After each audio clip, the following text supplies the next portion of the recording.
The fact that our country is divided isn't new, and in many respects, it can be traced back to the founding of a nation on the promise of freedom while dependent on slavery, when Black enslaved people couldn't participate in the democracy being created.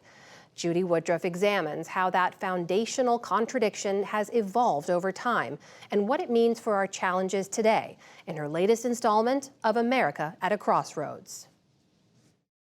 From the ongoing push for equality in schools, in government, and in our communities, to the targeting of communities of color by white supremacists, and the killing of unarmed Black men and women by police.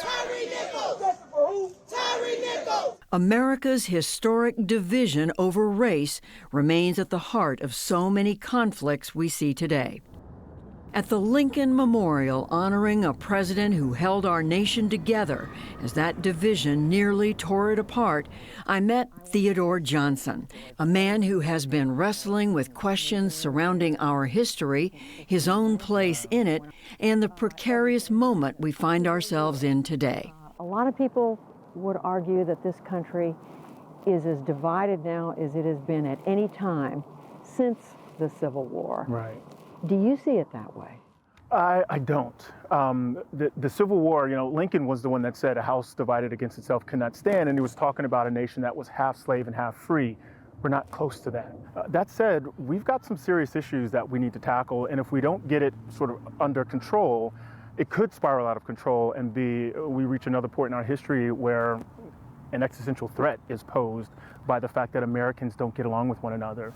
For years, Johnson has been writing about race, history, politics, and democracy, including in his 2021 book, When the Stars Begin to Fall. And Us at 250 is thinking about 2026. At the New America Foundation, a center-left think tank in Washington, he's now working on a project examining the country as it approaches 250 years since the signing of the Declaration of Independence. We've come a long way. Look, I'm a Black man in America in 2023. And while things are not perfect, I'd much rather be here than a Black man in America in 1923 or, God forbid, a Black man in America in 1823.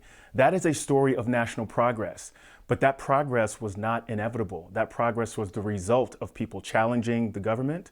That progress was the result of protest. That progress was the result of people giving their lives, their energies, their sweat, giving up their ability to live a peaceful life, to fight for the right of future generations to have a better version of America than they had. Johnson's writing and thinking on these big questions are heavily influenced by his personal history, starting with his maternal great-grandfather, a sharecropper in southwest Georgia, raised during the Jim Crow era. We called him Daddy Joe. His name was Joe Humphrey. And in this picture, he's at a fair of some sort, and this is the 1950s. He's in farming gear, coveralls with his boots polished, pipe hanging out of his mouth, and behind him are two American flags sort of angled over each shoulder. And so everything around them told them that this country did not appreciate them, that they didn't belong, and yet they instilled in their children a faith in America, a faith in hard work, and a belief that if you just work hard enough, maybe this country won't treat you fairly, but you'll make more progress, make more of a way for yourselves and for your families than previous generations. That promise of progress materialized in Johnson's parents, who were the first in their families to complete college in North Carolina, and who later settled there to work for IBM. And so I grew up like the Cosby kids. I grew up in Raleigh, North Carolina, in the suburbs, mostly surrounded by white neighbors. But I had no excuse for not doing well here because of the sacrifices of those who come before me. And so it's sort of incumbent upon me, I think, to carry that optimism and faith forward. Johnson attended Hampton University, the historically Black college in Virginia, where he studied mathematics. Looking for purpose, afterwards he joined the Navy, where he would go on to serve for 20 years, rising to the rank of commander. While in the Navy, he worked in national security in the Obama White House and as a speechwriter at the Pentagon for the Joint Chiefs of Staff. But the questions of his place in this country and his children's became unavoidable. No justice, no peace. The 2012 death of Trayvon Martin, a 17-year-old boy shot to death in Florida for simply walking down the street, was a turning point.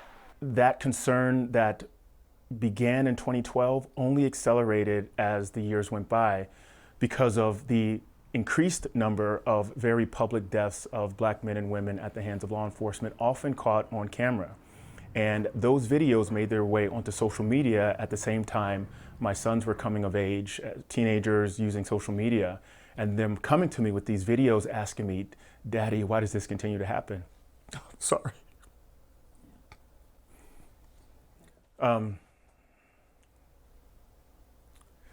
I didn't have a good answer for them. I could only tell them about the history of our country, the work that people have done to ensure that these things happen less frequently.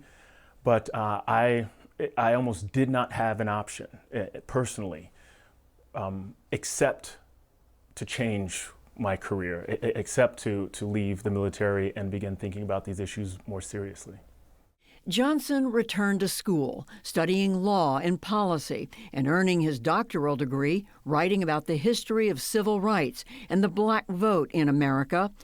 Now a columnist at the Washington Post, he continues to explore the contradictions he's experienced, reconciling his family history with his own, the promise of America now with a reality that often falls short.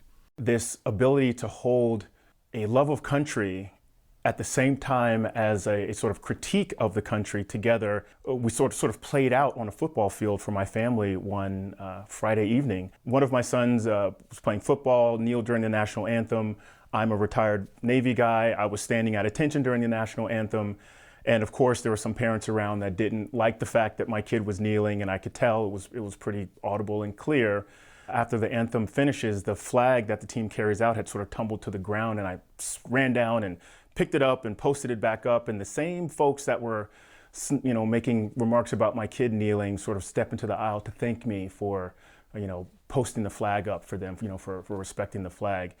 And in that moment, my family was still recognizing a pride in country through my sort of standing at attention, and a reckoning that the country needs, especially around the question of race that my son was protesting during the anthem.